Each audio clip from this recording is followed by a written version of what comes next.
Hey everyone, it's Michael B, or MichaelBtheGameGenie, and I'm here today to show you my entry into the BYOL Season 2 competition, Canada versus the USA, and representing Team Canada, let me introduce you to the DresserCade.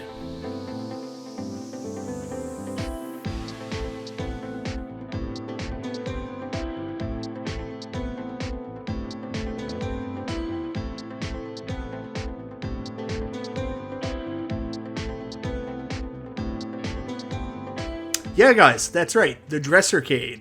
I'm leaning into it. All kidding aside, when I first came on BYOL with B, Steven, and Tampa Tech and showed off my designs, I called it the Infinity Game Table. I had no idea what I was going to call it. And then I actually showed P-Dubs and Nostalgia some early shots of what I was building. And they made quite a bit of fun of me, telling me that I made some straight cuts, but it looked like I stole the bottom out of a dresser. So, for funsies, let's call it the DresserCade. But you guys know what my intention here is. I've always wanted to see an AtGames cocktail table. And when I entered this contest, I actually was intending to build a cocktail table. But Steven Nostalgia, the evil scientist, told me somebody else already was building a cocktail table. So, on the spot, I came up with another idea. What if I had some kind of like chessboard, like a giant chessboard that you could lay on a table and it has arcade controls? But better than that, it's actually modular. So you could take your controllers from the sides, from the cocktail format, and put it to the front for horizontal cocktail table. But then you could also bring your screen up and it becomes a bar top. So anyways, that's what I worked on. Let me show you it. So first off, we've got that vertical build that I was telling you about, and I love me some vertical shmups. No better way to play them like this. And I know the aspect ratio isn't 100% correct, but I don't care in this aspect. I like playing vertical shmups, stretched with the whole screen, so it looks pretty good. Anyway, so we go from playing in the vertical cocktail mode, and you can see, like, you just put it on a table, play it, you're playing vertical cocktail mode. Let's move over to horizontal cocktail. Now, this is the easy part. With the controllers, I've got enough cable there. You just basically pick it up, move it to where you want it in the channel, which is going to be in front of the screen now, plunk it down, and Bob's your uncle. Of course, you also have to rotate the screen back that way. But now, we have a two-player horizontal cocktail table. So you can stand above this, both of you looking down at the screen, and you can play games. Fighting games in this format is a lot of fun. I know that Arcade 1-Up has that head-to-head. I don't really understand that. I'd rather just play next to people. And the cool thing about this is it's pretty big, so there's enough room for both people to stand comfortably and fight each other, and we've got that classic 6-button format on the controllers, so we're good to go. But then, what if you don't like playing looking down and craning your neck? Well, the cool thing about this, I designed it so you can actually lift up the screen, and then I've got like a kickstand inside. You put the kickstand across, and then it becomes a bar top that you can kind of stand in front of that has a pretty pleasing angle when you're standing in front of it. So basically it becomes like a regular arcade at that point. And I play some more Street Fighter here showing you that. And anyways, this looks fun. It feels good. It's a good combination. You can just leave it on your table and play it. It almost becomes like a regular arcade at this point.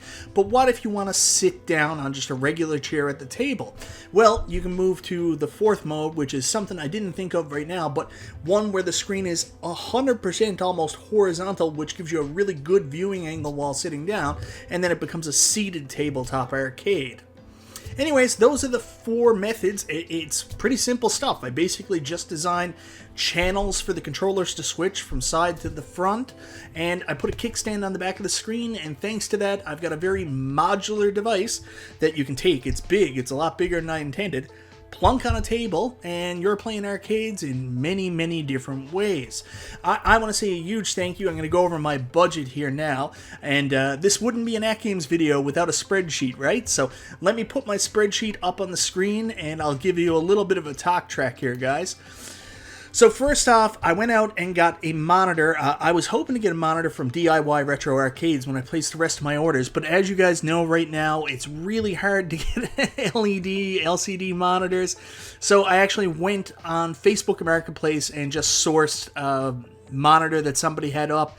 Unfortunately, I couldn't get one with an HDMI in, but it had a DVI adapter, and then it even came with the HDMI cable, so I got lucky there and got a really cheap computer monitor. The problem with getting a cheap computer monitor is viewing angles are sometimes suspect on it.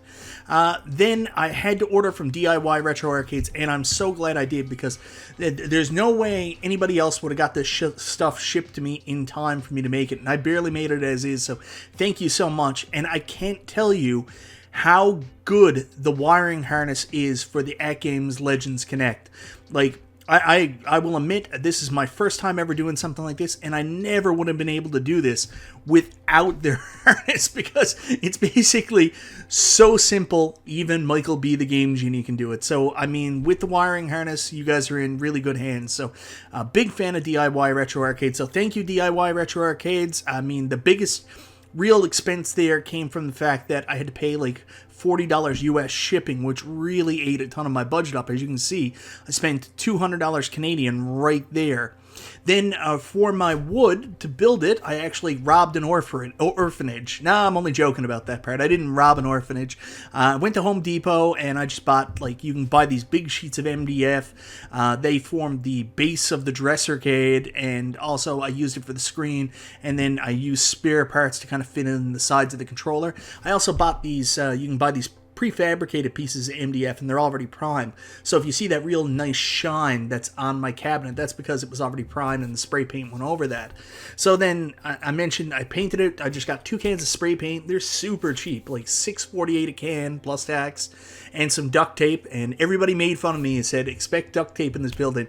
You betcha, there's some duct tape around the screen cut, because that's the thing. There's so many things I have never ever done before, like precision work. That's not really me. I mean, I've drilled holes with spades before, but never precision-wise. And the first time ever, I had to use a jigsaw because I had to cut out the screen hole for the screen. I had no help with this. I decided I was going to do everything myself, so I actually used my jigsaw and cut the hole out of the screen. It's pretty good. It was a really, really tight fit, and it was almost perfect, but a little bit of tape after I wedged the screen in made it fit perfectly. Last but not least, I bought stuff, and I was going to do a wiring kit right out of what they provide for you, the power supply, but at the end I decided it's just as easy to go get an extension cord from Walmart and have that running into my arcade, and that's what I did. Anyways, all told, I got it done for $370 Canadian, $1 shy of my limit. I feel like I'm on The Price is Right. So $370 Canadian, which works out to just under $300 American. So yeah, there's my spreadsheet math for you guys. Last but not least, I want to say thank you so much for the opportunity to do this. I'm not a modder by any capacity, but, you know, I wanted to take part in that. I thought Season 1 was fun, and I like what AtGames is doing with this Legends Connect board. I've always wanted to build an arcade myself, but I mean, I didn't think I was capable of it. This seemed like an easy way to give it a try, and I can't say enough about the Legends Connect board and DIY Retro Arcades, wiring harness, the sticks, like all the equipment is fantastic. I didn't really talk about this, but I've got Samwa sticks in there. They feel amazing. The buttons, they listed as arcade one-up buttons, but they all work with Samwa wiring. The harness made it super easy. Just, I can't say enough about DIY Retro Arcades. Anyways, guys, I hope you like my DresserCade. Again, leaning into it. It's a fun little device. You can just plunk on a table and play a multitude of different ways. This was a lot of fun making. It's probably not the finest looking one you've ever seen. I wish I had a little bit more money to deck it up a little bit more. It's got a very simple design, all black, but I'm trying to bribe one of the judges here because I know how much Steven Nostalgia likes that quad-core play deck from AtGames, and that's all black, so I figured that was the smart money to go in that way. Anyways, guys, that's it. That's my DresserCade. I don't have any aspirations of winning, because I had no idea what I'm doing. But as long as I come in at least third place or get miscongeniality, I'll feel pretty good about it. Anyways, guys, that's everything from me. I hope you like the DresserCade. I actually have been having a lot of fun with it. My wife wants to get it out of the kitchen, but yeah, there it is. Anyways, thanks, guys. Michael B. the Game Genie, out.